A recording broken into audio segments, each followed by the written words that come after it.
Ispahani Mirzapur zero আওয়ারে স্বাগত জানাচ্ছি। আমি তৌহিদ শান্ত। টক অফ দ্য টাউন রাষ্ট্রপতি নির্বাচন, যদিও এই নির্বাচনে কে হচ্ছেন, কে হবে না, কে হবেন, কে হবেন না, এইটা নিয়ে তেমন একটা আলোচনা নেই। কারণ মোটামুটি না, আসলে সবাই নিশ্চিত সর্বজন শ্রদ্ধেয় এবং রাজনীতির একজন চমৎকার রাজনীতিবিদ মির্জা ফখরুল ইসলাম আলমগীর উনি হতে যাচ্ছেন বাংলাদেশের পরবর্তী রাষ্ট্রপতি। তবে এখানে একটি বিষয় আমরা আলোচনা রাখতে চাই, এটি নিয়ে আলোচনা করতে চাই যে দীর্ঘ সময় পরে আমরা দেখলাম যে রাষ্ট্রপতি নির্বাচনে মির্জা ফখরুলের সঙ্গে যিনি প্রতিদ্বন্দ্বিতা করছেন অলি আহমেদ, তিনিও সজ্জন ব্যক্তি, তিনিও বাংলাদেশের রাজনীতিতে তার অবদান রয়েছে দারুণ, এবং স্বাধীনতার ঘোষক জিয়াউর রহমানের সঙ্গে, শহীদ রাষ্ট্রপতি জিয়াউর রহমানের সঙ্গে দীর্ঘ সময় তিনি রাজনীতি করেছেন অলি আহমেদ।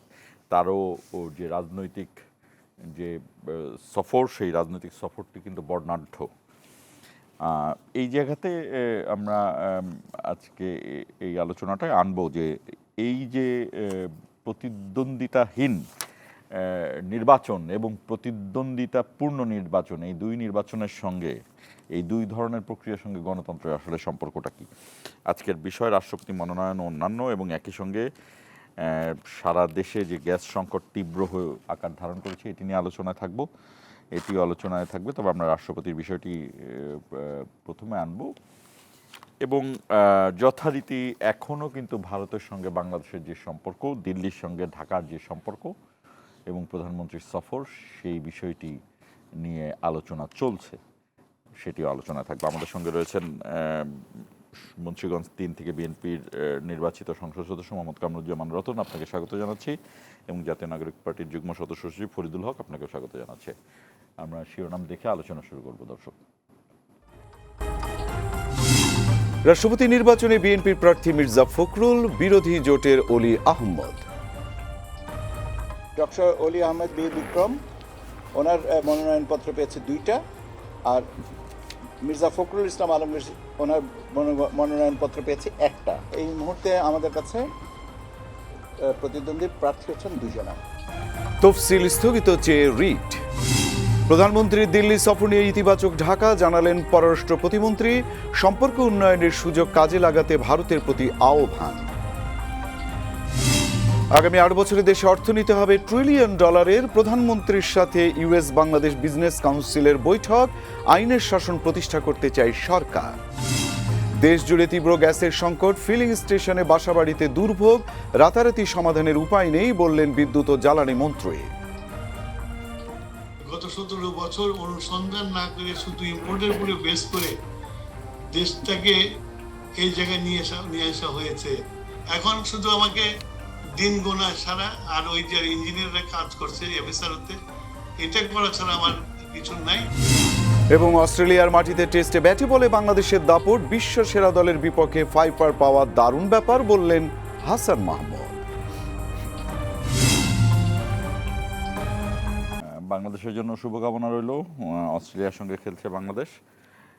আমাদের অনুষ্ঠানটি ফেসবুক এবং ইউটিউব পেজে সরাসরি সম্প্রচারিত হচ্ছে, আপনার চাইলে সেখানে কমেন্টের মাধ্যমে যুক্ত হতে পারেন। আমি ফরিদুল হক আপনাকে দিয়ে শুরু করতে চাই।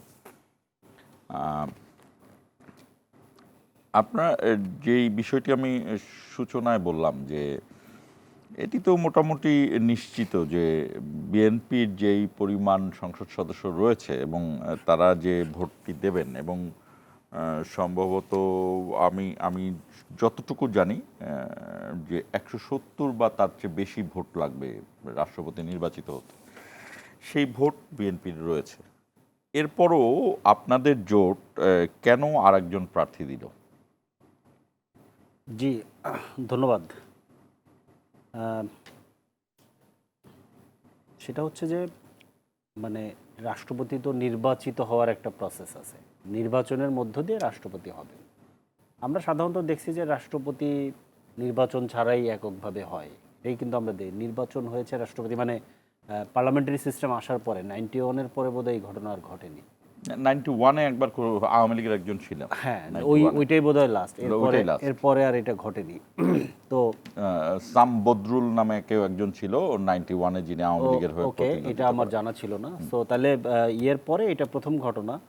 তো আমরা তো আসলে ধরেন গণঅভ্যুত্থানের পরে একটা নিউ ফেজে প্রবেশ করছি, আমরা তো একটা পার্লামেন্টারি ডেমোক্রেসি এস্টাবলিশ করতে চাই। তো সেই জায়গা থেকে ধরেন মানে এইটা নির্বাচন এই কী বলে প্রার্থী দেওয়া, এটার একটা ধরেন ওই যে আঙ্গিক থেকেও প্রার্থী দেওয়ার একটা প্রয়োজনীয়তা ছিল, সেটা দেওয়া হয়েছে। আরেকটা জিনিস যেটা হচ্ছে যে এই প্রার্থীটা দেওয়ার মধ্য দিয়ে যে আলোচনাগুলো আমরা আসলে ধরেন এখন মানে জনপরিসরে কিংবা ধরেন ন্যাশনাল নিউজ মিডিয়া টকশোতে আমরা যে আলাপগুলো করতে পারতেছি, অনেকগুলো গ্যাপ এখনও আমাদের আছে। এই গ্যাপগুলো কিন্তু এখন আমাদের আলাপ করার সময়, কারণ নির্বাচনটা হয়ে গেলে কিন্তু আর এই আলাপটা থাকবে না। গ্যাপগুলো কি আমি আপনাকে একটা দুটা করে যদি একটু বলি, যেমন ধরেন আমাদের চিফ হুইপ সাহেব উনি গতকাল কথা পরশুদিন একটু ইয়ে করেই বললেন যে আর্টিকেল 70 আছে, আর্টিকেল 70 অনুযায়ী সরকার দলীয় সংসদ সদস্যরা ইয়েকে ভোট দিতে বাধ্য, মানে সরকার দলের প্রার্থীকে ভোট দিতে বাধ্য।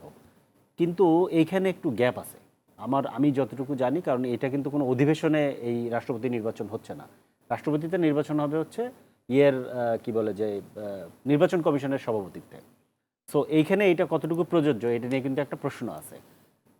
কিন্তু এই গ্যাপটা আমার ধারণা উনি মোটামুটি অভিজ্ঞ মানুষ, উনি ব্যাপারটা বোঝেন, এই জন্য এই গ্যাপটা উনি ওই কী বলে যে জোর করে এক ধরনের আরোপ করার চেষ্টা করতেছেন।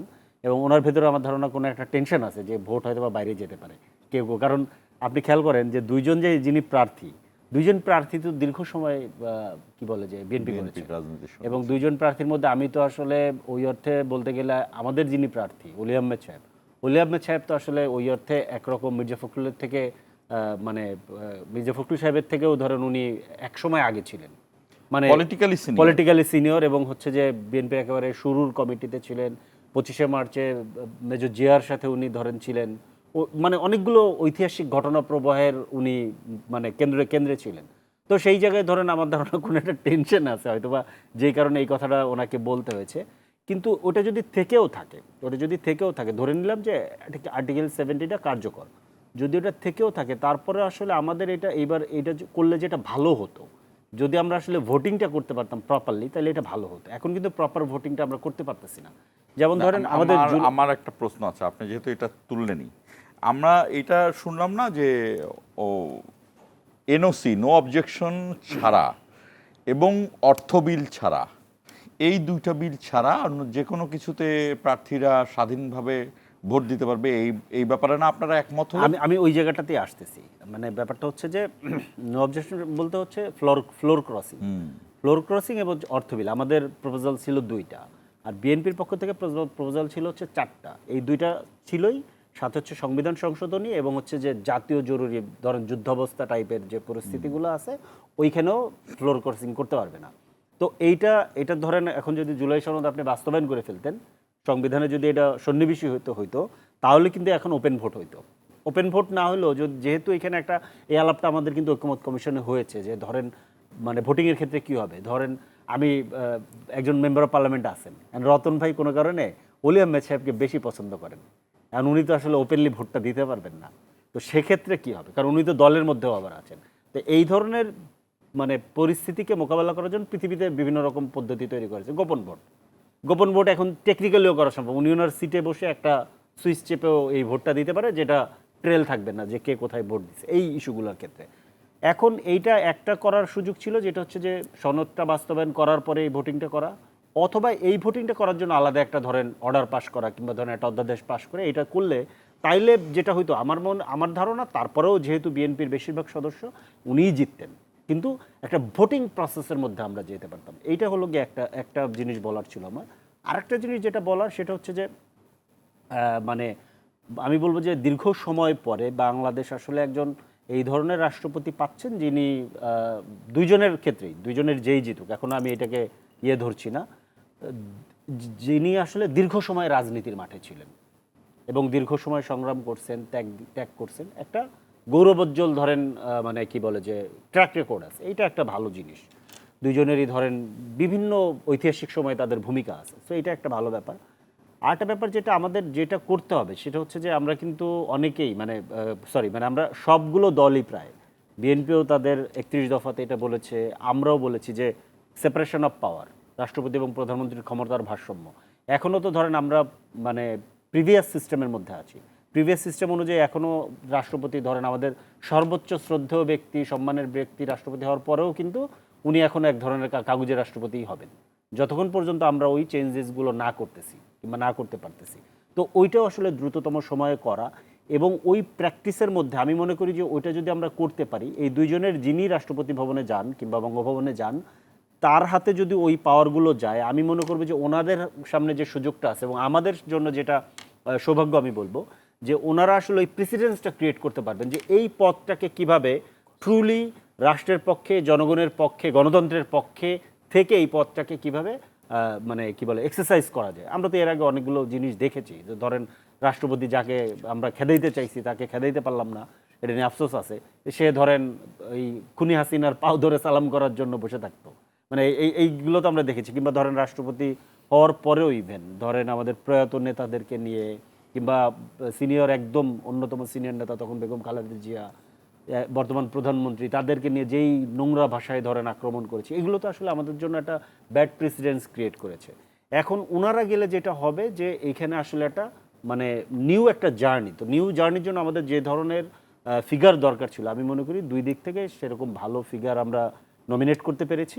এখন ভোট হোক, যিনি বঙ্গভবনে যাবেন এবং তিনি এটাকে ভালোভাবে ট্যাকেল করতে পারবেন। আরেকটা জিনিস আছে, আমার আরেকটা জিনিস বলার আছে, যেহেতু আমি সুযোগটা পেলাম, সেটা হচ্ছে আমি মনে করি যে গণ অভ্যুত্থানের পরে যে ট্রানজিশনের মধ্যে আমরা ছিলাম কিংবা এখনও আছি, আমরা যে একেবারে পুরোপুরি একটা ডেমোক্রেটিক কেসির মধ্যে চলে যাইতে পারছি ব্যাপারটা তা না। এখনও অনেকগুলো টার্ময়েল আছে, এখানে অনেকগুলো টার্ময়েল আছে, বহু ধরনের কুকিং বিভিন্ন জায়গাতে চলতেছে। হ্যাঁ, আপনার ধরেন গণ অভ্যুত্থানের শক্তিগুলোর মধ্যে আপাত দৃষ্টিতে ধরেন রতন ভাইয়ের সাথে তো আমার একটা রাজনৈতিক প্রতিযোগিতা আছে। আমি তো চাই যে রতন ভাই ধরেন রতন ভাই সরকার থেকে চলে গেলে আমি সরকারে যেতে চাই, এটা তো ধরেন আমার মানে সৎ আকাঙ্ক্ষা। এটার মধ্যে আবার আমি এইটা চাই না যে ব্যাকডোর দিয়ে যে ওনাকে কোনোভাবে সরায় আমি সরকারে যেতে চাই না। যেহেতু আমাদের একটা ইলেকট্রাল প্রসেস আমরা এস্টাবলিশ করতে পারছি, নেক্সট আবার ইলেকশন হবে, উনি যতক্ষণ পর্যন্ত ওই রেড লাইনটা ক্রস না করবে ততক্ষণ পর্যন্ত আমি ইলেকশনের মধ্য দিয়েই তাকে হারিয়ে, ক্ষমতাচ্যুত করে না, তাকে হারিয়ে আমি আসলে রাষ্ট্র পরিচালনার দায়িত্ব নিতে চাই। কিন্তু যেহেতু ধরেন পুরো জিনিসটা এখনও সেটেল ডাউন হয় নাই, পুরো ব্যাপারগুলো এখনও ধরেন দিল্লি, আপনি এটা আপনার আলোচনায় আছে আপনি বললেন, আমি আবার বলবো, কিন্তু তারপরে একটু বলে রাখি, দিল্লি ধরেন আওয়ামী লীগের যে ধরেন বিভিন্ন রকম আস্ফালন, বিভিন্ন ধরনের কুকিং বিভিন্ন জায়গা থেকে আমরা যেটা দেখতে পাই, তাতে করে ধরেন আবারও কিন্তু এখানে একটা টার্ময়েল সিচুয়েশন ক্রিয়েট করার একটা পরিস্থিতি আছে।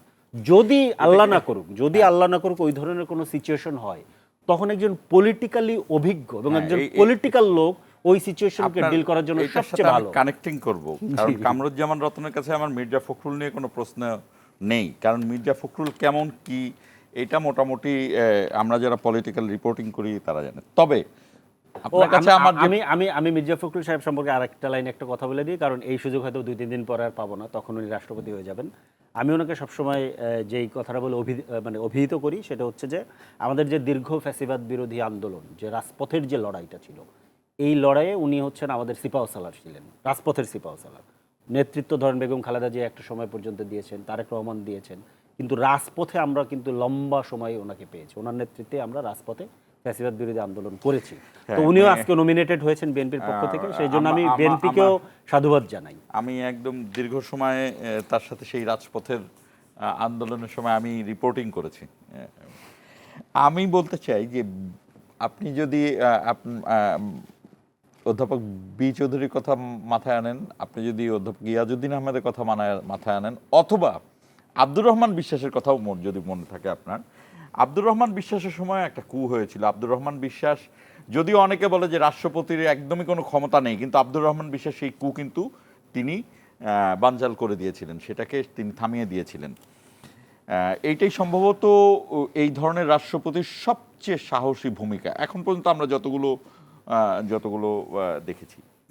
বিএনপির ক্ষেত্রে রাষ্ট্রপতি আওয়ামী লীগের ক্ষেত্রে যেভাবে একদম সবসময় দলীয় লেগাসির মধ্যে থেকেছে, বিএনপির ক্ষেত্রে কিন্তু ইতিহাস বলে ছিল না। সেটি আমি ফরিদুলের কথার থেকেই টানলাম। তো বি চৌধুরীর বিষয়টাও আপনি জানেন, দীর্ঘ সময়ের তিনিও একদম সুযোগ্য মানুষ ছিলেন রাষ্ট্রপতির জন্য, এবং একইভাবে অধ্যাপক ইয়াজউদ্দিন আহমেদের সময় সেই জায়গাটিরও মনে আছে। অধ্যাপক ইয়াজউদ্দিন আহমেদ যে দলের বাইরে গিয়েছেন তা নয়, তবে অধ্যাপক ইয়াজউদ্দিন আহমেদের সময় টার্মোয়েল পরিস্থিতি যেটা 1/11 আসলো, মির্জা ফখরুলের উপর দলের কেমন আস্থা মনে হচ্ছে?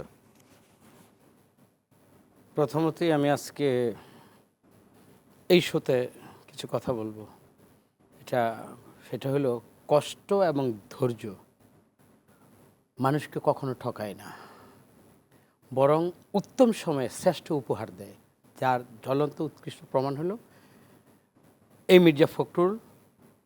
আমি দেখেছি বিভিন্ন সময়ে বেগম খালেদা জিয়া এবং আজকের যে তারেক রহমান, ওনার প্রতি যে একটা, ওনার জায়গা থেকে ম্যাডাম জেলে ছিলেন, তারেক রহমান দেশে বাইরে ছিলেন, দলকে এককাট্টা করে রাখার জন্য হাসিনাই কিন্তু এক জায়গায় কিন্তু ফেসিস্ট ব্যর্থ হয়েছে, সবাইকে গৃহপালিত একটা দল বানিয়েছে বা একটা পশু বানিয়েছে।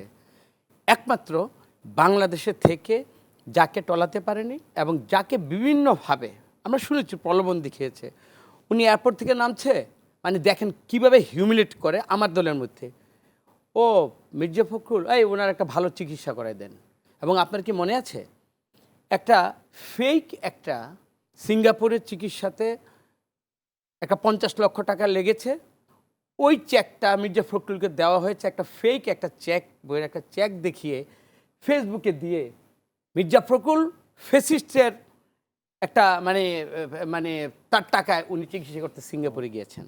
অনুগ্রহ এতগুলো মানে আমি মির্জা ফখরুল দালাল, এই ট্যাগিংটা করে আমার দলের মধ্যে মির্জা ফখরুলের তো একটা বিরোধিতা সবসময় আমার বিরুদ্ধে থাকবে, আপনার বিরুদ্ধে থাকবে, দল কলের হয়। এই সমস্ত কিছু ফেস করে এবং এই দলকে না ভাঙার পিছনে তার যে দৃঢ়প্রত্যয় এবং বিরোধী দলগুলোকে যেভাবে ওনার আস্থা বিশ্বাসের মধ্যে দিয়ে সবাইকে মানে এক ঝুড়িতে সবাইকে রাখার মতো যে কোয়ালিটিটা, এটা মির্জা ফখরুল দেখিয়েছে তারেক রহমান এবং বেগম খালেদা জিয়ার মানে ওনাদের আশীর্বাদ এবং বিশ্বস্ততার জায়গা থেকে।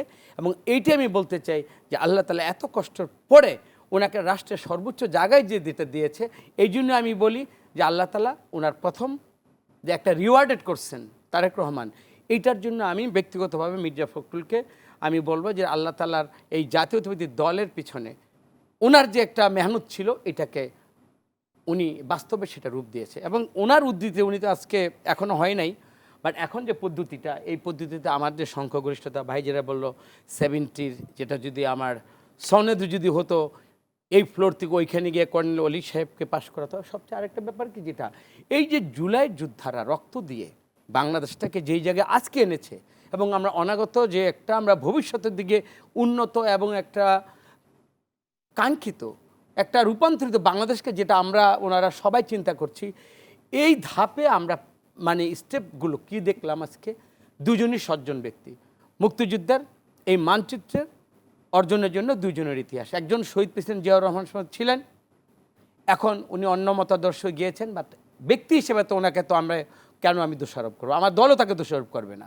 আর মির্জা ফখরুল যত কথাই বলেন আমাদের 270 যে আমাদের ভোটটা, এটা কোনোভাবেই তারেক রহমানের নির্দেশনার বাইরে। এটা কিন্তু ওনারা যেটা করতেছে এটা স্পেকুলেশন, মানে অনুমান নির্ভর, যে এইটা যদি এইটা হইতো, এইটা হলে ওইটা হইতো না। বেগম খালেদা জিয়া চলে গিয়েছে এত দীর্ঘ সংগ্রামের পরে, তারেক রহমান এবং স্ট্যান্ডিং ডিসিশনের পরে মির্জা ফখরুল যেই জায়গায় মনোনীত হয়েছেন, ওই জায়গায় অন্য কোনো চিন্তা করা, এই ভোটের বাইরে গিয়ে অন্য কেউ প্রেসিডেন্ট হবে, এটা আমি কখনোই নেব না। তবে মির্জা ফখরুল আমার হয়তো জানি না শোটা উনি দেখবেন কে, তার ব্যক্তিগত জীবনের আমি একটা আকাঙ্ক্ষার কথা বলি, শোনো, আমার জীবদ্দশায় আমার মহাসচিব থাকাকালীন সময়ে ফেসিস্ট দেশ থেকে পালিয়েছে, আমার মহাসচিব থাকা অবস্থায় আমি বেগম খালেদা জিয়াকে মুক্ত করতে আমি পেরেছি, আমার মহাসচিব থাকা অবস্থায় তারেক রহমান শত বাধা বিপত্তি শঙ্কার পরে বাংলাদেশে এসেছে, একটা নির্বাচন হয়েছে এবং নির্বাচনের মাধ্যমে এই দল ক্ষমতায় এসেছে।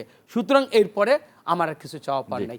তারপরে দেখেন চাওয়া পাওয়ার নাই ওনার, কিন্তু জাতি এবং আল্লাহ তাআলা তাকে এই সর্বোচ্চ সম্মানিত পদে তাকে দিয়েছেন।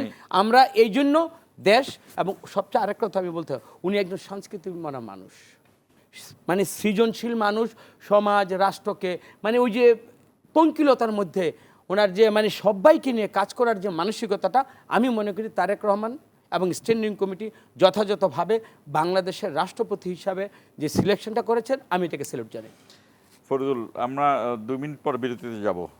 আপনার যেই প্রসঙ্গটি এনেছিলাম, এই প্রসঙ্গে আপনার কোনো বলা আছে কিনা? হ্যাঁ, আমার ওই যে- বিএনপির যে রাষ্ট্রপতি ভাগ্য, হ্যাঁ, ওইটা কিন্তু আমি কিছুটা ইঙ্গিত দিলাম যে ধরেন যদি ওইরকম আল্লাহ না করুক ওইরকম কোনো অগণতান্ত্রিক টার্মোয়েল তৈরি হয়, সেক্ষেত্রে মির্জা তখন ফখরুলের আমি উপর ওইটার আস্থার সাথে জায়গাটাই ওইটার সাথে আমি একটু কানেক্ট করি। আমি ধরেন আমি বললাম আমি কিন্তু অকপট, আমি কখনোই বিএনপি করিনি এবং আপাতত তো করার কোনো সুযোগ নেই, ভবিষ্যতে করবো কিনা এটা জানি না।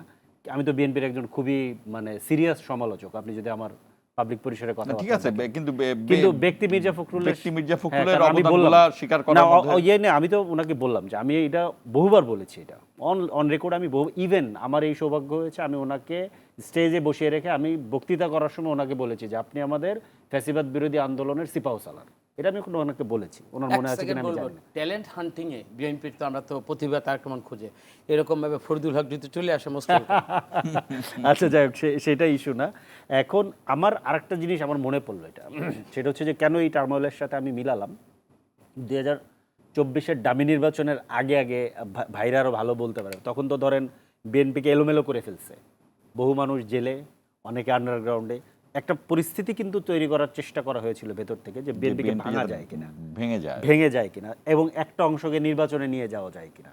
তখন আমি গণতন্ত্র মঞ্চের সাথে কাজ করতাম, তখন আমাদের শীর্ষ নেতারা গণতন্ত্র মঞ্চের শীর্ষ নেতারা একদিন এভার কেয়ারে ম্যাডাম খালেদা জিয়ার সাথে দেখা করতে গিয়েছিলেন, হ্যাঁ, এবং ওনাকে এটা বলেছিলেন যে মানে এই সিচুয়েশন আছে, যদি আপনার দল নির্বাচনে যায় কিংবা দলের কোনো একটা অংশ নির্বাচনে যায় তাহলে তো বাংলাদেশের পরিস্থিতি খুব ভয়াবহ হবে। উনি অসুস্থ অবস্থায় উনি এতটুকু কথা বলছিলেন, আমি যেটা পরে শুনেছি আর কি, যে আপনারা চিন্তা করেন না বিএনপি নির্বাচনে যাবে না, কারণ এই নির্বাচনে বিএনপি গেলে বাংলাদেশ ধ্বংস হয়ে যাবে।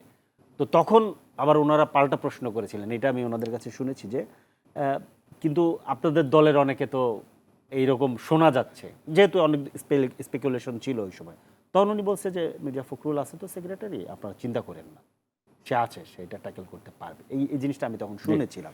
সো ওই জায়গা থেকে আমি এখন যেটা মনে করি যে ওইরকম কোনো সিচুয়েশন যদি আসে সামনে, তো মির্জা ফখরুল ইসলাম আলমগীর কিংবা কর্নেল আহমেদ যেই যান রাষ্ট্রপতি ভবনে, ওনারা যদি থাকেন, বা ওই যে আপনি যেটা বললেন যে আব্দুর রহমান বিশ্বাসের মতো ওই ধরনের মানে আমি যেটা মেইন করেছি আপনি সেটা বলে দিয়েছেন, বা এখন পতিত ফ্যাসিস্ট শক্তির কিংবা দিল্লির আবার এখানে হেজিমনি ক্রিয়েট করার একটা মাত্র ওয়ে আছে, সেটা হচ্ছে একটা কু করা। তো সেইটাকে তো আপনার সেটা কোনোভাবে ডেমোক্রেটিক প্রসেস না। বিএনপির সাথে আমাদের যত বিরোধিতা থাকুক, কিন্তু আমরা কোনো আনডেমোক্রেটিক প্রসেসে বাংলাদেশকে আর ঢুকতে দেবো না। সেইখানে আমরা একজন এমন ব্যক্তি চাই যিনি ওই রকম সিচুয়েশনে ট্যাকেল করতে পারে, আমরাও যে তার কাছে মানে নিতে পারি, বাংলাদেশ রাষ্ট্র যার কাছে আমরা আশ্রয় নিতে পারে। ছোট্ট একটা বিরতিতে যাব। বিরতিতে যাবার আগে আমি একটু গ্যাস সংকটের আলোচনা করতে চাই। সেটি হলো গ্যাস সংকট, আমরা কার কি দোষ ত্রুটি এগুলো বাইরে থাকলো, কিন্তু গ্যাস নাই, এইটা হলো মূল সংকট। এটি আলোচনার জন্য থাকবে এর পরের ধাপে। দর্শক আমাদের সঙ্গেই থাকুন, আমরা 1 মিনিট পরেই ফিরছি।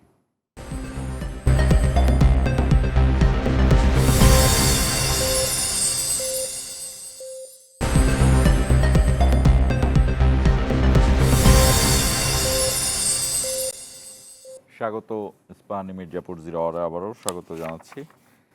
আমরা যেই বিষয়টি নিয়ে আলোচনা করতে চাচ্ছিলাম যে আপনারা জানেন আমাদের যে মহেশখালীতে সম্ভবত যেই গ্যাসের যেই টার্মিনাল দুটো আছে তার মধ্যে একটা আগুন ধরে গিয়েছে এবং সেখান থেকে সেটি মেরামত চলছে। আমি একটু ফরিদুল হকের কাছে আসতে চাই যে এইটা তো এই যে মার্কিন কোম্পানি এক্সিলারেট এনার্জির টার্মিনাল, এবং এক্সিলারেট এনার্জির প্রধান হলো পিটার হাস, সম্ভবত অ্যাডভাইজার, এবং এক্সিলারেট এনার্জি হলো ওয়ার্ল্ডের মধ্যে সবচেয়ে উন্নত মানের যে কোম্পানিগুলো আছে তার মধ্যে একটা। তো এইটা তাদের এই মহেশখালীর এই যে ভাসমান টার্মিনাল, এইটা ঠিক করতে কেন এত সময় লাগছে, আর এইটাতে আগুন কি লাগার কথাই ছিল কিনা? কারণ হলো যে এখানে তো আমরা জানি যে এটা তো সব সুপার টেকনিক্যাল জায়গা, মানে টেকনোলজির সবচেয়ে উন্নত টেকনোলজি ইউজ করা হয়। সেখানে আগুন লাগার সাথে সাথে সেটি নিভানোর ব্যবস্থা থেকে কি ব্যাপার, মানে এটার পেছনে কোনো ঘটনা নাই তো? এটা যেটা হইছে মানে আমাদের প্রবলেমটা যেটা হচ্ছে যে পেছনে কি আছে আমি সেই জায়গাটাতে পরে আসবো। সেটা হচ্ছে যে কি আছে এইটা যে আপনি বের করবেন কিংবা আপনি যে বুঝতে চাইবেন, বুঝতে পারার জন্য আপনি কার কাছে যাবেন? আপনার কাছে অথরিটির কাছে যাবেন অথবা কোনো থার্ড এজেন্সি যারা মিডিয়া কিংবা নিউজ করবে কিংবা কোনো বিশেষজ্ঞ, এরাই তো বলবে। এখন জায়গাটা তো হাইলি ধরেন মানে কেপিআই এরিয়া, গভর্নমেন্ট ধরেন এখানে সিরিয়াসলি ইনভলভ। গভর্নমেন্টের কাছ থেকে কিন্তু আমরা এখন পর্যন্ত কোনো এখানে তথ্য পাচ্ছি না এটা কি হয়েছে। কিন্তু এটা একটা সিরিয়াস ইস্যু, তো বাংলাদেশ সিরিয়াস গ্যাস ক্রাইসিসে আছে। গ্যাস ক্রাইসিসে থাকার কারণে বিদ্যুতের ক্রাইসিসও হচ্ছে, জ্বালানির ক্রাইসিসও হচ্ছে, সব একটার সাথে আরেকটা। এটার সাথে একটা জিনিস যুক্ত করে যে আপনি কি জানেন যে এই পল্লী বিদ্যুতের বিভিন্ন অফিস থানাগুলোতে চিঠি দিয়েছে যে যাতে তাদেরকে একটু নিরাপত্তা দেওয়া হয়, কারণ এলাকাবাসী যেন পল্লী বিদ্যুৎ জানি ঘেরাও না করে। এবং এই ঘেরাওয়ের পিছনে কিন্তু ওই যে পলিটিক্যালি যে বিরোধী পক্ষ রয়েছেন বা যারা বিজিত পক্ষ, তাদের একটা মোটিভ থাকতে পারে তো না। এখন ব্যাপারটা হচ্ছে যে খেয়াল করেন বাংলাদেশে ধরেন বিদ্যুৎ এবং গ্যাসের যে চাহিদাটা, এটা এমন একটা জায়গা আছে মানুষকে হয় কি আপনি একটা জায়গায় উঠাই ফেললে তাকে তো আপনি নামাতে পারবেন না, মানুষ এজিটেটেড হইতে হয় থাকে। আপনি তার প্রাইস বাড়াইতে পারবেন, প্রাইস বাড়াইলেও সে কিন্তু কনজিউম করবে, কিন্তু আপনি তাকে সার্ভিস দিবেন না, এইটা সে মানতে পারবে না। এইটা একটা বড় ইস্যু। 15 দিন হয়ে গেছে, আমরা এখনো জানি না এটা কীভাবে হচ্ছে, কীভাবে এখান থেকে বের হবে।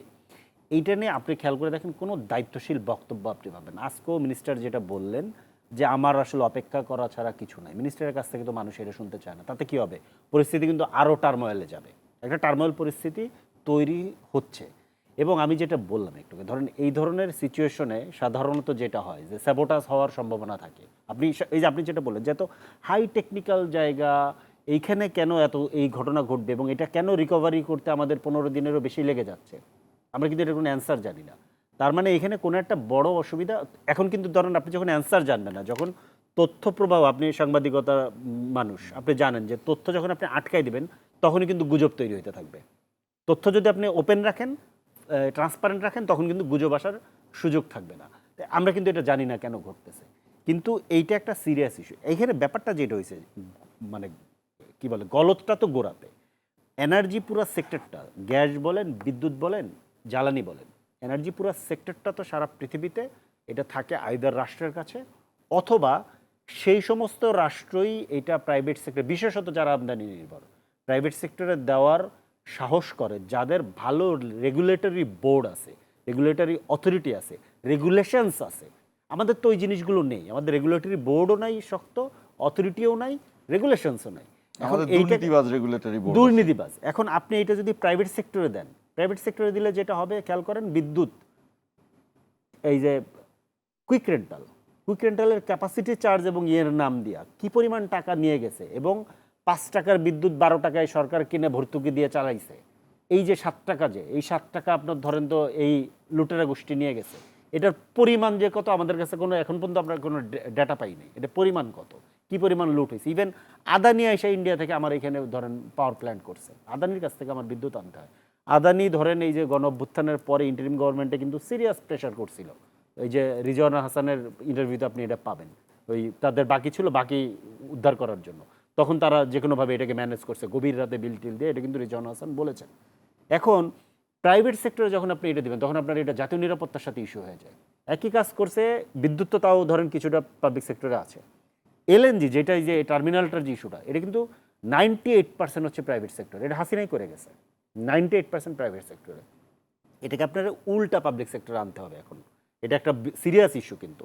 এবং দায় মুক্তির যে আইনগুলো হাসিনা করে গেছিল সেইগুলোকে রিভিউ করার কথা, আমরা কিন্তু বারবার এটা দাবি জানিয়েছি, আমরা এখনও এটা দাবি জানাচ্ছি। গতকালকে আমাদের আহ্বায়ক মানে দাবি জানিয়েছে, কি বলে যে ফেসবুকে পোস্ট দিয়ে, যে এই দায় মুক্তি আইনগুলো রিভিউ করে এগুলোকে বাতিল করতে হবে, বাতিল করে এটাকে নিউ অ্যারেঞ্জমেন্টে যাইতে হবে। এর মধ্যে আবার যেটা হয়েছে, মানে আমি এই যে আমার এখন ওনার ব্যাপারে বলতে একটু ইয়ে লাগে, কি বলবো, এই যে জ্বালানি মন্ত্রী যাকে বানাইছে, উনি তো হচ্ছে গিয়া ওই কি বলে 2001-06 কিন্তু ওনাকে কি বলে যে মন্ত্রণালয় বদল করে দিছিল, মানে ওনাকে কি বলে এক ধরনের বদলি করছিল, কারণ ব্যর্থতার কারণে। এবং ব্যর্থতার কারণে বদলি করার পরে এমন হয়েছে যে নতুন জ্বালানি মন্ত্রী, আমি যে আজকে দেখলাম জুন মাসের একটা রিপোর্ট, ওনাকে মে মাসে বদলি করা হয়েছিল 2006, জুন মাসে নতুন জ্বালানি মন্ত্রী এসে বলতেছে এখন যে অবস্থা আছে বাংলাদেশের বিদ্যুৎ সমস্যা আমি আর সমাধান করতে পারবো না, কারণ তখন নির্বাচনের কয়েক মাস বাকি মাত্র। তো এই লোকের হচ্ছে ট্র্যাক রেকর্ড এইটা, ওনাকে বানানো হয়েছে এইটা, বানানো হইলো আবার ধরেন আবার জ্বালানি মন্ত্রী। এখন উনি এসে ধরেন পায়তারা করতেছে ওই যে পুরনো হাসিনার আমলে বসুন্ধরা চেষ্টা করছিল একটা এই জ্বালানির খাতটাকে তার নিজের হাতে নেওয়ার জন্য, উনি এসে আবার এটাকে এক্সিলারেট করছে। মে মাসে ধরেন বসুন্ধরা আবেদন করছে, জুলাইতে আপনার ইয়ে হয়েছে কি বলে যে বিশেষ কমিটি হয়েছে, তারপরে হচ্ছে আপনার ধরেন বিশেষভাবে আইন করার কথা বলা হয়েছে, বিবিসির চেয়ারম্যান মানে নেই, চেয়ারম্যানকে সরাই দেওয়া হয়েছে, নতুন চেয়ারম্যান এনেছে, তারপরে 4 দিনের মধ্যে ধরেন মানে আইন করতে বলা হয়েছে। এরকম এক্সিলারেট করার একটা এখানে অপচেষ্টা দেখা যাচ্ছে। মানে আপনি প্রাইভেট সেক্টর দেবেন কি দিবেন না সেটা তো অনেক বড় আলোচনা, সেই আলোচনা আমরা করব, সময় লাগবে, এটা তো তারা তড়িঘড়ি করে এটা করা যাবে না। কিন্তু বসুন্ধরাকে তো কোনোভাবেই এটা দিয়ে, কারণ বসুন্ধরাকে এলএনজি দিয়ে আমার যে অবস্থাটা হয়েছে, বসুন্ধরা একটা চিহ্নিত মাফিয়া গোষ্ঠী। বসুন্ধরা এখানে বহু অপকর্মের পেছনে বসুন্ধরা একা যুক্ত, সেই বসুন্ধরাকে ধরেন এই দেওয়ার চেষ্টাটা করতে। আমি কামরুজ্জামান রতন আপনার কাছে আসছি। আসলে সরকারের জায়গা থেকে মন্ত্রী আজকে বলেছেন যে একটু অপেক্ষা করতে হবে, যে এটা মেরামত করা ছাড়া। কিন্তু আপনারা তো নিজেরা প্রত্যেকেই তো একদম তৃণমূল থেকে ইলেকশন করে এসেছেন। আপনার এলাকার কি অবস্থা আপনি নিজেই জানেন, যে বিদ্যুতের কি অবস্থা, কিভাবে বোঝাচ্ছেন সাধারণ মানুষকে? সাধারণ মানুষকে তো বোঝানো মানে কাউন্সেলিং করা ছাড়া বা বাস্তব অবস্থাটা একা সহজভাবে এবং বাস্তব যেটা আর কি, কোনো যে আমার কেউ যদি বলি কোনো সমস্যা নেই, এইভাবে জনগণ কোথাও এই জিনিসটা বুঝ মানবে না। বাস্তব অবস্থাটা আমরা বুঝাচ্ছি, যেখানে আমাদের মানুষগুলো বা ওখানে একটা আমাদের পল্লী বিদ্যুতের সামনে ওরা এখানে একটা টাফ একটা এজিটেশনের দিকে যাচ্ছিল, আমরা বলেছি যে বাবা দেখো কোত্থেকে এই জিনিসটা আমরা উত্তরাধিকার সূত্রে আমরা এটা পেয়েছি, এটাকে আমরা অ্যাবিউজ করছি কিনা বা এইটার উপর আমরা দুর্নীতির আমরা কোনো করক দৃষ্টি দিয়ে এটাকে আমরা লোপাট করার চিন্তা করছি কিনা, এটা একটা। আর যে কক্সবাজার মহেশখালীতে যেটা হয়েছে এটা এলএনজির একটা যে দুর্ঘটনা, আপনি সেটা বলতে পারেন এই যে কোন টেকনোলজিতে বাংলাদেশে কি ওই টেকনোলজি আছে যে আসলে এখানে কি হয়েছে, তারপর যাদের যে প্রতিষ্ঠান বাস্তবতার কথা বলেন, আমাদের কি এখন কোন দেশ কোন টেকনোলজি দিয়ে এটাকে অ্যাক্সিডেন্ট না এটা পূর্ব পরিকল্পিত বা একটা গভর্নমেন্টকে মানে ফলসে ফেলবার জন্য যে একটা প্রক্রিয়া, এইটাও কিন্তু আমরা এখনও নির্ধারণ করতে পারিনি। কিন্তু জনগণ বাংলাদেশের মানুষ অতটুকু অন্তপক্ষে আমাদের কথায় কনভিন্সড হয়েছে যে না। আজকে কিন্তু আবার দেখেন 1000 মেগাওয়াট কিন্তু অলরেডি কিন্তু গতকাল থেকে আজকে কিন্তু এটা কিন্তু আমাদের যে উন্নতির দিকে আমরা কিন্তু একটু যাচ্ছি। এবং এখানে আমার প্রধানমন্ত্রীর সাথে সাথে কিন্তু এই মহেশখালীতে ছুটে গিয়েছেন। আমাদের প্রাণান্ত একটা চেষ্টা এইটা আমরা করে যাচ্ছি। আমাদের দেখেন সব কিছুতে কিন্তু আমাদের সক্ষমতার একটা ব্যাপার থাকবে। এই সক্ষমতার মধ্যে আমরা আমাদের আন্তরিকভাবে জনগণকে এই ভোগান্তি দিয়ে দেশটাকে চালাতে হবে। তো আমার মিল ফ্যাক্টরি আপনার যতগুলো জায়গায় এফেক্ট করতেছে, এটা তো আমার অর্থনৈতিকভাবে তো আমি তো প্রায় একবার ধ্বংসের দিকে নিয়ে যাবে। এটা যদি বেশি দিন যদি আমরা এটাকে মানে টানতে হয়, এটার সক্ষমতা তো এই বাংলাদেশে এখন নেই। তো সুতরাং জনগণকে, তারা দেশপ্রেমিক, তারা গণতন্ত্রকে ভালোবাসে, তারা রক্ত দিয়েছে, অন্ততপক্ষে তারা বাস্তবতাটা বুঝে যেন এই সরকারের যে গঠনমূলক এবং সৃজন মানে আমাদের যে চিন্তার মধ্যে জনগণকে কষ্ট না দেওয়ার যে আমাদের একটা প্রবণতা এবং আমাদের ঐকান্তিক চেষ্টাটা দিয়ে আমরা বোঝাচ্ছি। আমি মনে করি আজকের আপনার শো থেকে বলতে চাই যে আমাদের আন্তরিকতার জন্য আমাদের জন্য একটু অপেক্ষা করা এবং জাতিকে এই ধরনের কোনো মানে ঘোলা পানিতে কারো মাছ শিকার করতে মানে দেয়াটা এটা ঠিক হবে না। ওই যে বারবার কিন্তু আমার ফরদুল হক ভাই কিন্তু বলতেছেন যে এখনও কিন্তু ওই খেলোয়াড়রা বসে নেই, যারা এই গণতন্ত্রকে প্রাতিষ্ঠানিক রূপ দিতে চাবে না, এই সার্বভৌম বাংলাদেশ কখনো আমরা নিজের পায়ে দাঁড়ায় এটা চাবে না। এই জায়গাগুলোতে আমাকে সবাইকে ঐক্যবদ্ধ থাকতে হবে, এইটার কোনো বিকল্প নেই। এবং আমার বললাম তো ধৈর্য ধরা ছাড়া, যেখানে মন্ত্রী আমি আপনার তো মানে সঠিক পরিমাপটা জানি না যে কবে নাগাদ ঠিক হবে, তবে এতটুকু আমরা যেটা শুনেছি আজকে আমাদের স্বরাষ্ট্র মন্ত্রণালয়ের পার্লামেন্ট পার্টির যে আমাদের মিটিংটা হয়েছে ওইখানে আলোচনার মধ্যে তো এটা উঠে আসছে, সেটা বলেছে 5 থেকে 7 দিনের মধ্যে আমাদের পূর্বের জায়গায় আমরা ফিরে যেতে পারবো। তো এতটুকু আপনার মাধ্যমে বলতে চাই, জনগণ এই বাস্তবতাটা এবং এক্সিডেন্ট তো এক্সিডেন্টই, আমাদের ঐকান্তিক প্রচেষ্টার মধ্যে যদি 7 দিন যদি আরও একটু অপেক্ষা করতে হয় ভালো কিছুর জন্য, দেশটাকে আমরা সবাই ভালোবাসবো এবং ভালোবাসার জন্য অন্ততপক্ষে এই সুযোগটা তো আমরা তো জনগণ বিরতিতে যাব। বিরতিতে যাবার আগে 1 মিনিট আপনাকে দিলাম। যেভাবে ভালোবাসার কথা বলছেন, মানে নেসেসিটি নোজ নো ল, হ্যাঁ, প্রয়োজন কখনো কোনো কিছু নিয়ম মানে না। আপনার কি মনে হয় জনগণকে এইভাবে বোঝানো না, তাহলে সম্ভব? আজকে আমি যদি ফরিদুল ভাইকে যদি বলি ভাই আপনি আমার দায়িত্বটা নিয়ে নেন, বা আজকে জ্বালানি মন্ত্রীর দায়িত্বটা নিয়ে নেন, আপনার কাছে কোনো আলাদিনের চেহারা গেছে নাকি? না, আলাদিনের চেরাক না, আমার কাছে কিন্তু এখানে অন্য কথা আছে। সেটা হচ্ছে যে আমি পারছি না, আমার সক্ষমতার বাউন্ডারির বাইরে, এটা মানুষ তখন মেনে নেয় যখন আমার ক্রেডিবিলিটি নিয়ে কোশ্চেন না আসে। তাহলে যারা এই ধরনের ক্রুশিয়াল জায়গাতে আছেন, যাদেরকে দায়িত্ব দেওয়া হয়েছে ক্রুশিয়াল জায়গাতে, যেমন আমার কাছে যেটা মনে হয় কিছু কিছু মন্ত্রীদের আচরণ আমার কাছে মনে হয়, তারেক রহমান সাহেবের একটা বিখ্যাত স্লোগান ছিল না, টেক ব্যাক বাংলাদেশ। উনি তো আসলে বাংলাদেশকে উদ্ধার করার কথা বলেছিলেন, আমরা তো এটাই রিড করেছি তখন। তো আমার কাছে মনে হয় ওনারা এটা বুঝছে হইতেছে যে বাংলাদেশকে 2001 নিয়ে যাও। কেউ কেউ আছে এই ধরনের লোকদেরকে আমরা ছায়াটা দেখতে পাচ্ছি। মানে ধরেন জ্বালানি মন্ত্রীর ব্যাপার আমাকে সিরিয়াসলি, আমি এটা কয়েক জায়গায় বলেছি, কিন্তু ওনারা তো আমি দেখি হলো ব্যয়তন্ত্রের ব্র্যান্ড অ্যাম্বাসেডার। ওনার ব্যাপারে আমার ব্যয়তন্ত্র আছে না বাংলাদেশে একটা, ব্যয়তন্ত্রের উনি তো ব্র্যান্ড অ্যাম্বাসেডার, শেখ সেলিমের ব্যয়, বুঝছেন না? তা এনাদের ধরেন এই ধরনের জরুরত যে আপনি বসুন্ধরার এই না, কিন্তু ব্যক্তিগত এই সম্পর্ক কি তার কাজের না কোনো তার কাজের সাথে তো আমি কোনো আগে বলিনি তো, প্রভাব এখন কি বলতে বাধ্য হচ্ছি। কেন? কারণ এই যে জরুরত, যে বসুন্ধরার এই চিঠিকে আপনি কিভাবে ফরওয়ার্ড করেন, ফরওয়ার্ড করে কিভাবে বিপিসির চেয়ারম্যানকে সরিয়ে দেন, এটা তো সিরিয়াস কনসার্ন। তো এইটা আপনি কোনোভাবে বাংলাদেশের হাসিনা যেটা করেছে আমরা তখন এটাকে আটকাইতে পারিনি, আপনাকেও আমরা এটা করতে দিব? প্রশ্নই আসে না। এইটা পাবলিক প্রপার্টি, আপনি এটাকে কোনোভাবেই বসুন্ধরা কি কোনো কারোর হাতে আপনি এটা দিতে পারবেন না যতক্ষণ পর্যন্ত আপনি সকল স্টেক হোল্ডারকে আপনি একমত করতে না পারছেন। হ্যাঁ, আপনার প্রবলেম আছে, আপনার প্রবলেমের জন্য আমরাও সহযোগিতা করব, কিন্তু আপনি যদি উদার হন এবং আপনি যদি ওয়েলকামিং হন, আমরা ঝাঁপিয়ে পড়বো। তো দেশ তো আমাদের সবার, বাংলাদেশের জনগণের জ্বালানির প্রবলেম হচ্ছে, এটা তো আমাদের সবার প্রশ্ন। কিন্তু আপনারা যদি একটা ব্যাকডোর দিয়ে ধরেন কোনো একটা অলিগার্কের হাতে আপনি এটা তুলে দিতে চান, সেটা তো আমরা কোনোভাবে মানব না। আমরা আবার বিরতিতে যাচ্ছি। বিরতিতে যাওয়ার আগে প্রশ্নটি রেখে যাই, সেটি হলো যে বাংলাদেশ ভারত যে সম্পর্কের কথা বলা হচ্ছে, আজকেও পররাষ্ট্র প্রতিমন্ত্রী বলেছেন যে এক ধরনের সম্ভাবনা আছে ভারতে যাবার, কিন্তু ভারতে আমরা মাঝখানে শুনেছিলাম ভারতের প্রধানমন্ত্রী আমন্ত্রণ জানিয়েছে। আসলে কি ধরনের আমন্ত্রণ জানিয়েছে প্রধানমন্ত্রীকে, এটি নিয়ে আমরা কথা বলতে চাই। দর্শক আমাদের সঙ্গেই থাকুন, 1 মিনিট পরে ফিরছি।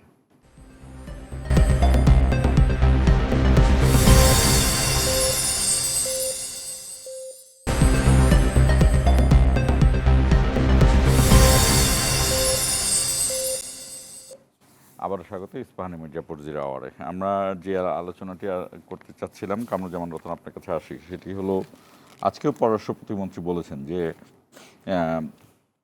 ভারতে সফর হতে পারে। আমার প্রশ্ন হলো যে ভারতের বাংলাদেশের যিনি প্রধানমন্ত্রী তিনি কিন্তু নতুন প্রধানমন্ত্রী, ভারতের তিনি কিন্তু নবনির্বাচিত নন, তিনি নির্বাচিত হয়েছেন তারও আগে।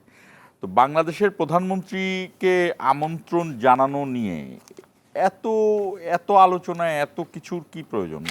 ভারত তো বাংলাদেশের একজন বন্ধুই হতে চায়, আমরাও চাই ভারত আমাদের দেশের বন্ধু হোক। খালি আমরা যেটা চাই যে বন্ধুর মতো হয় যেন, আমরা মানে বিনা আলোচনায় কোনো ধরনের কোনো চুক্তিতে যাব নাই। তো সেইখানে তারা বললেন সেখান থেকে যেই ব্যক্তি বাংলাদেশে মৃত্যুদণ্ডপ্রাপ্ত, যেই ব্যক্তি 1400 মানুষের হত্যার দায়ে মৃত্যুদণ্ডপ্রাপ্ত, সেই ব্যক্তির সংবাদ সম্মেলন করতে যাচ্ছেন। সেই দলের নেতারা, গতকালকেও দেখলাম যে সেই দলের আরেকজন নেতা সেখানকার একটা মিডিয়ায় কথা বলছেন। এরপরও বাংলাদেশের সাথে আসলে কেমন সম্পর্ক হবে ভারতের?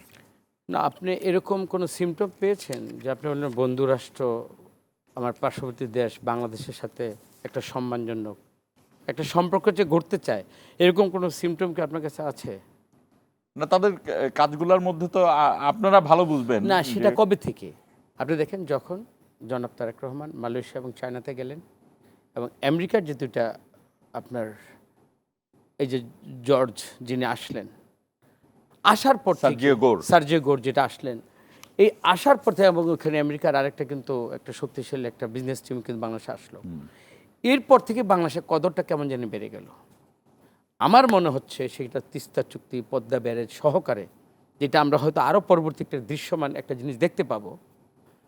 আমার মনে হচ্ছে যখন দেখছে যে বাংলাদেশ পার্শ্ববর্তী একটা দেশ, এই দেশটাও যদি এই ভারতের সাথে কিন্তু এই ওর বর্ডারে যতগুলো আমার পার্শ্ববর্তী দক্ষিণ এশিয়ার যতগুলো দেশ আছে, কারোর সাথে কিন্তু এই দাদাগিরির যে দেশটা কারোর সাথে ভালো সম্পর্ক নেই। তা আমার বাংলাদেশে 20 কোটি মানুষ, অফকোর্স দিস ইজ অ্যালার্মিং, আমরা যুদ্ধের মাধ্যমে তো দেশটা পেয়েছি এবং সংগ্রামের ইতিহাস এই বাংলাদেশের মানুষের রক্তমজ্জায় কিন্তু আমরা সেটাকে ধারণ করি।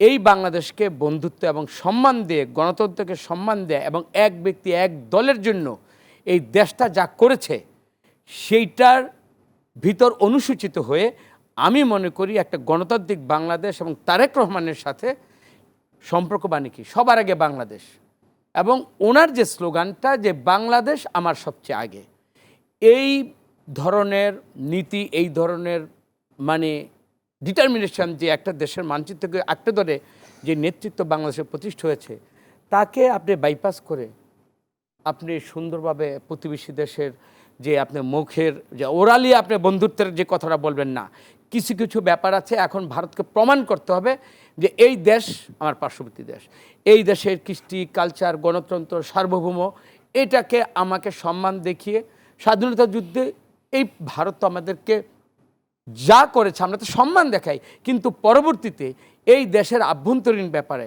যতগুলো স্বার্থ আমার এই দেশের মানচিত্রে থাকা উচিত সেগুলোর ব্যাপারে পদদলিত করে সে আমার বন্ধুত্বের মানে আমি দাদাগিরি তো আমি পছন্দ করবো না, আমি বন্ধুত্বকে আমি বেছে নিব।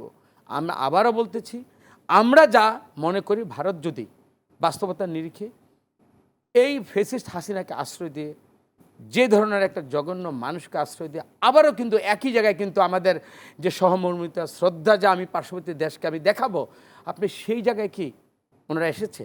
আমার মনে হয় তারপরেও আপনি এই যে ভারতের যিনি আসলেন, বিশেষ করে রয়ের যে চিফ পরাগ জোনে যে আসলেন, তার আশার আগমনী বার্তা এবং বাংলাদেশ থেকে তারেক রহমানের সাথে দেখা হওয়ার পরে দিল্লিতে মোদির সাথে গিয়ে এদেশের যে আপনার রাষ্ট্রদূত গেলেন দীনেশ ত্রিবেদী, এইগুলোকে আপনাকে সিগনিফিক্যান্ট মনে করতে হবে। এবং আজকে আমাদের পররাষ্ট্রমন্ত্রী যেটা আমাদের সমাবেশ যেটা বলেছেন, আমি মনে করি যে পার্শ্ববর্তী দেশের সাথে আমাদের যে বৈরিতাটা ছিল বা যে অবিশ্বাস অনাস্থাটা ছিল, আমার মনে হয় একটা সম্মানজনক একটা সমাধান, এবং তারেক রহমানকে যেভাবেই হোক, এটা বিমস্টেকের মাধ্যমে হোক, যেভাবে হোক, ভারত অন্তপক্ষে এই আমাদের পার্শ্ববর্তী দেশের সাথে আমাদের যে সম্পর্ক যেটা করা উচিত, আমার মনে বরফ গলতে শুরু করেছে।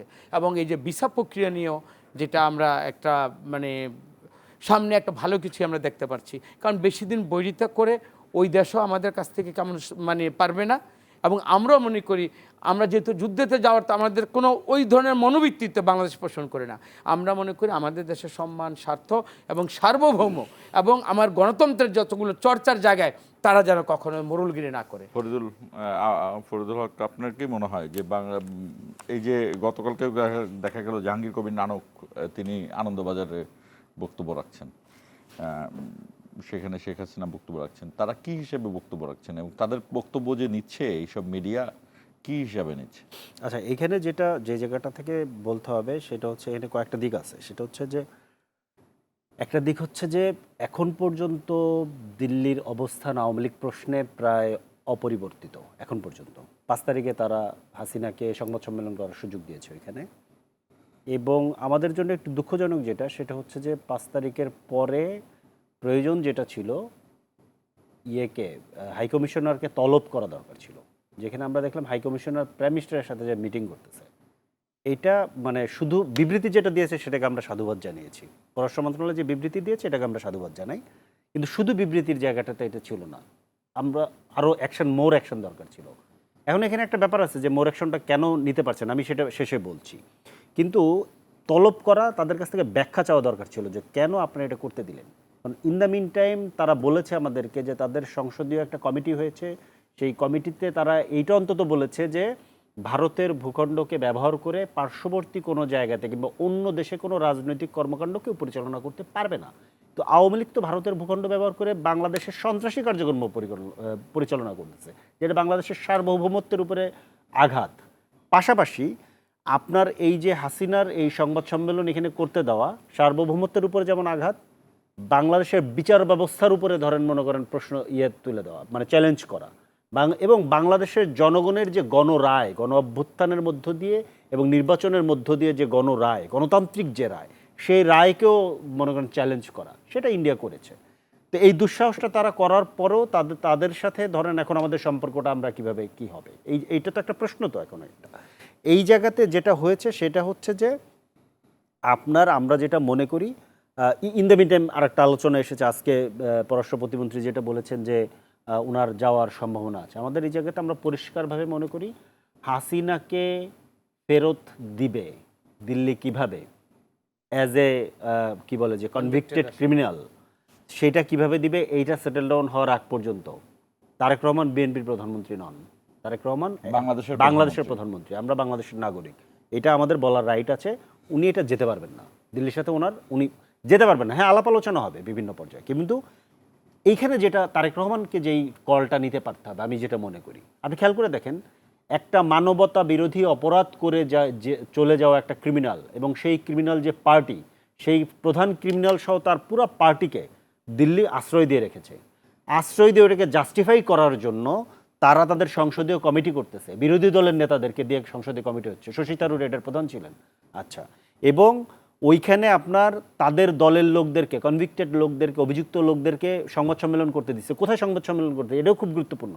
বাংলাদেশের আদালত যাকে মানবতা বিরোধী অপরাধে ফাঁসির রায় দিয়েছে, সে সংবাদ সম্মেলন করতেছে ওই জায়গাতে, অথচ ওইখানে কিন্তু বেগম খালেদা জিয়ার জন্য সংবাদ সম্মেলন করা যায় নাই, যেখানে বেগম খালেদা জিয়াকে একটা মিথ্যা মামলা দিয়ে জেলখানায় জুলুম করতেছিল সেই সময় হাসিনা।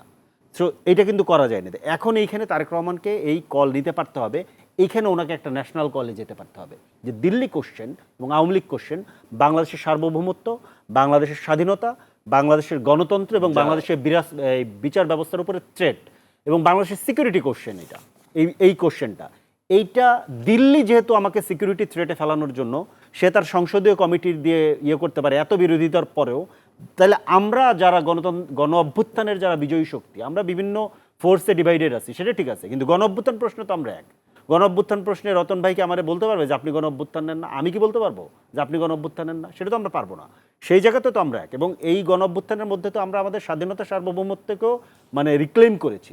তাহলে এই প্রশ্নে আমাদের এখন যেটা আমি মনে করি, নির্বাচিত সরকার আছে, পার্লামেন্ট আছে, পার্লামেন্টারি পার্টিগুলো তো বটেই, এর বাইরে যে গণ অভ্যুত্থানের যারা শক্তি আছে, সবাইকে নিয়ে আমাদের আসলে একটা ন্যাশনাল ঐক্যমতের জায়গা লাগবে যে এই প্রশ্নকে আমরা কিভাবে ডিল করি, ন্যাশনাল কনসেনসাস। হ্যাঁ, এটা লাগবে, এটা খুবই সিরিয়াস। কারণ এই যে আমি যেটা বললাম ওইটার সাথে আমি সিম্পলি বলে দিচ্ছি যে আমি যেটা বলছি যে আপনার এইখানে এরা যে এই যে এত আস্ফালন করে, এতে তো নিশ্চয়ই একটা প্ল্যান আছে। এই যে জাহাঙ্গীর কবির নানক যে এত আস্ফালন করলো, ওর তো একটা প্ল্যান আছে। ওর প্ল্যান কি? ও কি বাংলাদেশে কালকে এসে একটা নির্বাচনের মধ্য দিয়ে বাংলাদেশের রাষ্ট্র ক্ষমতা নিতে পারবে?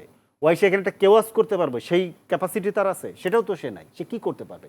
সে এইখানে একটা ওল্ড এস্টাবলিশমেন্ট এখনও টিকে আছে, তার সফট পাওয়ারগুলো টিকে আছে। ফ্যাসিবাদের পৃথিবীতে প্রথম ফ্যাসিবাদ এসেছিল কোথায়? ইতালিতে মুসুলিনি পতনের পরে যারা অ্যান্টি ফ্যাসিস্ট যারা লড়াই করেছিল, সেখানকার বুদ্ধিজীবী এবং ধরেন রাজনৈতিক নেতৃত্ব, তারা বলেছিল যে ফ্যাসিবাদের বীজ উপড়ে ফেলতে হয়। আমরা এটা পুরোপুরি পারিনি। ফ্যাসিবাদকে ধ্বংস করতে হয়। ধ্বংস মানে করে আপনি ধরেন মাইরে কেটে ধ্বংস না, যে সমস্ত জায়গা থেকে ফ্যাসিবাদ উৎপাদন হয় সেই জায়গাগুলোকে বন্ধ করে দিতে হয়। আমরা সবগুলো এটা পারিনি। তো তাহলে তার মানে আপনার এখন এখানে ফ্যাসিস্ট এই এলিমেন্ট এখানে রয়ে গেছে, এটাকে তো আপনাকে মোকাবেলা করতে হবে। এই মোকাবেলা করে দেন গণতান্ত্রিক যে স্পেস আছে সেখানে আমরা প্রতিযোগিতা করব। আমি রতন ভাইয়ের সাথে বিরোধিতা করব, মারামারি করব, সেটা অন্য জিনিস। মারামারি মানে আমি হাতে কলমে মারামারি কথা বলতেছি। আমাদের গণতান্ত্রিক হবে, আমরা মিছিল মিটিং করব, ওনাকে আমি পার্লামেন্টে পরাস্ত করার চেষ্টা করব, উনি আমাকে পার্লামেন্টে পরাস্ত করার চেষ্টা করবে, রক্সতে আমরা বিতর্ক করব, কিন্তু সেটা আমাদের পলিসি লেভেলে এবং এটা আমাদের একটা ডেমোক্রেটিক আন্ডারস্ট্যান্ডিংয়ের মধ্যে। কিন্তু আওয়ামী লীগ প্রশ্ন এবং দিল্লি প্রশ্ন এটা খুবই সিরিয়াস প্রশ্ন। এটা বাংলাদেশের কি বলে যে ন্যাশনাল সিকিউরিটির প্রশ্ন। একদম শেষ মুহূর্তে 1 মিনিট আছে আমাদের হাতে। আওয়ামী লীগ প্রশ্ন আপনার কি? না, আওয়ামী লীগ প্রশ্নে আমরা আমাদের ভাই কিন্তু দুইটা প্রশ্ন বলছে, যেটা জুলাই এবং আওয়ামী লীগের যেহেতু অবস্থান ওখানে, দুটাকে আমাদের মাথা, কারণ এটা আমাদের ইমোশনের জায়গা। আমার একটা প্রতিশোধ নয়, আমার ভিতরের যে অন্তর্জালা এবং আমার সামনে যে দগ্ধীভূত আত্মা এবং এখনও যে 23,000 যে যুদ্ধাহত বা ফেসিস্টের আঘাতে যারা জর্জরিত, এই মানুষগুলিকে কাঁদিয়ে বা তাদের হাকটা নিয়ে অন্তরের কোনো কাজটা আমাদের এই দেশের মানুষ স্বাভাবিকভাবে নেবে না। তবে তারেক রহমান এই স্মৃতিকে, এই জুলাইকে যেহেতু ধারণ করে, নিশ্চয়ই এমন কিছু উনি করবেন যেটা মানুষ ওনাকে অ্যাপ্রিসিয়েট করবে। জি, আপনাদের দুজনকে ধন্যবাদ। তারেক রহমান যে কথাটি ফরিদুল বললেন যে তারেক রহমান বিএনপির প্রধানমন্ত্রী না, তারেক রহমান আসলে বাংলাদেশের প্রধানমন্ত্রী। তারেক রহমান তো the prime minister of opposition leader also. হ্যাঁ, বিরোধী দলীয় নেতারও প্রাইম মিনিস্টার কিন্তু তিনি। তো সেই জায়গা থেকে এখন পর্যন্ত প্রাইম মিনিস্টার যেভাবে আগাচ্ছেন, জাতীয় ঐক্যমত সৃষ্টি না করলেও তিনি কিন্তু এক ধরনের জাতীয় ঐক্যমতের মধ্যে দিয়ে আছেন। যেমন আমরা নির্বাচনের পরে দেখেছি যে তিনি বিরোধী দলীয় নেতাদের সঙ্গে দেখা করেছেন। এখনও পর্যন্ত বিরোধী দলীয় নেতাদেরকে তিনি যে কোনো বড় সংকটে ডেকে আলোচনায় বসেন। সেই জায়গা থেকে এখন আমরা অনেক বেশি আস্থাশীল আছি। সার্বভৌমত্বের ক্ষেত্রে অবশ্যই প্রাইম মিনিস্টার সেই জায়গাটিকে আরও অগ্রগণ্যভাবে সামনে নিয়ে আসবেন এবং সেইভাবে বাংলাদেশ এগিয়ে যাবে। শেষ করছি আজকের ইস্পাহানি মির্জাপুর 0 আওয়ার।